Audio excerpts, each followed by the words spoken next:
This is why getting the respondent to open up is absolutely essential, because opening up, letting go, getting into the emotional space, getting respondents to sit down, right, does a number of things. Firstly, it strips away the realisation that they're in a market research group. Now, let's face it, the vast majority of our respondents turn up to quite a number of groups. I mean, they're on panels. There's nothing wrong with that. I don't have any problem with panels or the people coming to groups, right? We want them to do that.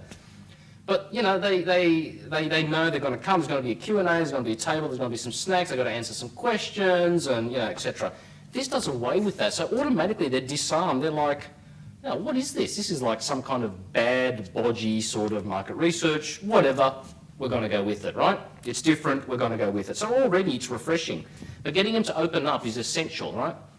Because they feel better about the group, they feel better about themselves, and very importantly, they feel energized, right? And that energy is basically what we want from them, because we're trying to capture their energy. We're trying to get their thoughts, get their needs, get their desires, which are all forms of energy. Right? So we don't want to block that energy. We don't want to put them behind a table to block that energy, right? We don't want them to put them on a pretentious couch with a coffee table to block the energy. We want the energy to be free flowing, because we, the researcher, the marketers, need to capture that energy to make the diagnosis, right? Okay, so people not feeling tired at the end of a group is an indication that we've done the right thing, not vice versa. Right? I know it sounds counterintuitive, but that's a very, very important thing to understand. Don't let the respondents hide themselves. Don't let the respondents hide away. Right? And that doesn't mean make sure everyone says something like we do in a group. It doesn't mean that at all. And you'll see why that's not important in brandOdyssey in a minute. Now, the next stage of the exposition of the respondent or the consumer is a story. Right? So before they've come to the group, we've asked them to write down a story.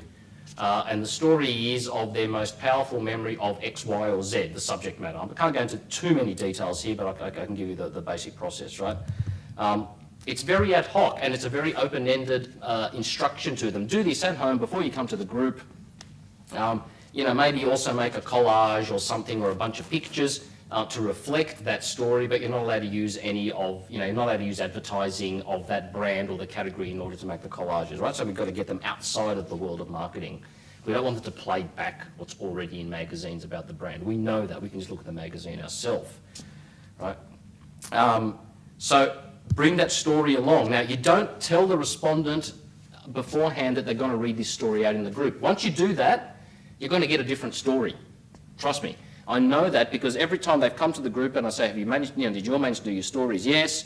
Okay, now we're going to start the group by getting each of you to read out your stories one by one. Don't summarise the story, just read it out as you've written it. Now, often you get unconscious glances around the room and a bit of groaning from the respondents, and they say, every group, oh God, I didn't know I had to read this out. Fantastic. That's exactly the response we want, because that comment means if they did know they had to read that story out, they would have written a different story. A story that was not truthful, a story that didn't expose anything about themselves, right? We don't want that. We want them to expose something. All right? We don't want them to be guarded. People will guard their emotions and their experience given 1 second, right? Given 1 second chance, people will guard themselves. So we don't want to give them that chance. Now we're going to read out our story. It just basically means, look, it's not a big deal. Right? Once someone starts to, you get a volunteer, someone starts to read out their story, and they tell you about themselves, and people listen, the respondent, because you're interested. We're all interested in each other's experiences, and that's what this kind of is. This group is a bunch of experiences, and the other respondents are interested, and I'm interested, and sometimes people clap at the end of the story. There's no right or wrong answer in the story. You just encourage them, and all that happens is not only are those stories actually have proven to be singularly important in determining the codes of the category that we need to figure out. Not always. Often the stories are very, very important in that respect, but they are really, really important because it means that we create empathy in the group, right?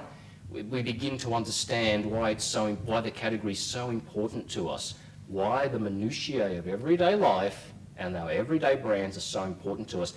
That feeling of empathy is really, really important for research and a really important part of brandOdyssey. So at the end, people, are really interested, and people laugh during the stories as well. But it means that they're empathizing, they're getting in touch, we're sharing feelings, And this is the thing, we're not asking them any questions, are we? We're getting information from them, we're getting emotional responses from them, but without asking them any questions. So for me, this is a real breakthrough. We're getting really potent, useful information from consumers without asking them questions, just by getting them to do this exercise. And they've actually they write it at home and they turn up and read it up. All right? Let's summarise this first half hour of the group.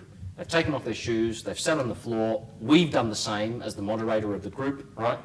That first half hour, is spent sitting down, reading out the stories, and you encourage them, right? I'm not going to instruct people on how to be moderators, you already know that. But, thank you very much, it was very candid of you to tell us that about yourself, what a great way to finish, what a great story. That was short but very succinct. And, the thing is, you do not ask them any questions about their story. Very important, do not ask them to justify why they've written what they've written, right? Don't do that, right? We need to encourage them. Right? We can't ask them to justify their story because there is no justification to that story in reality. They just wrote it because we asked them to describe a powerful memory or a powerful emotion or experience, basically, right?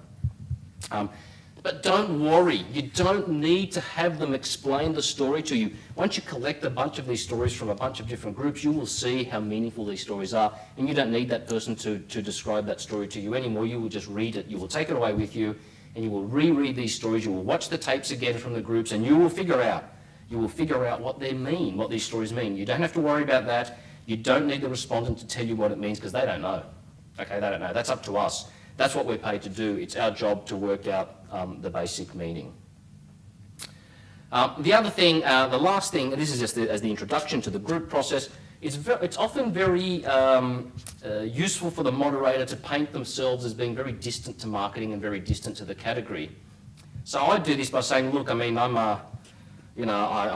a marketer, but I'm paid by people who make products and services to do these things because I'm an objective observer. I don't have any vested interest in marketing at all. I just do these sort of groups just to get information.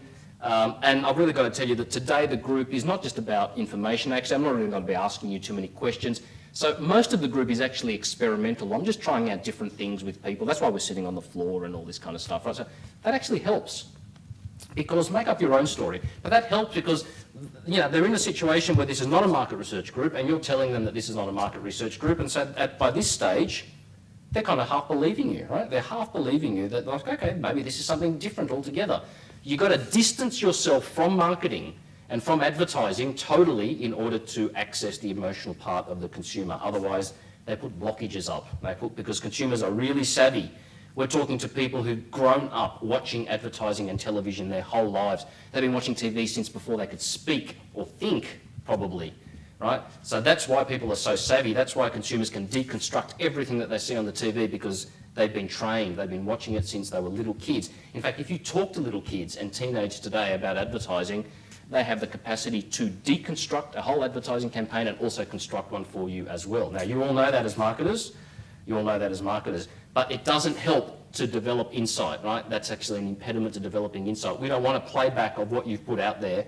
We don't want that playback. We want insight. That's the very important.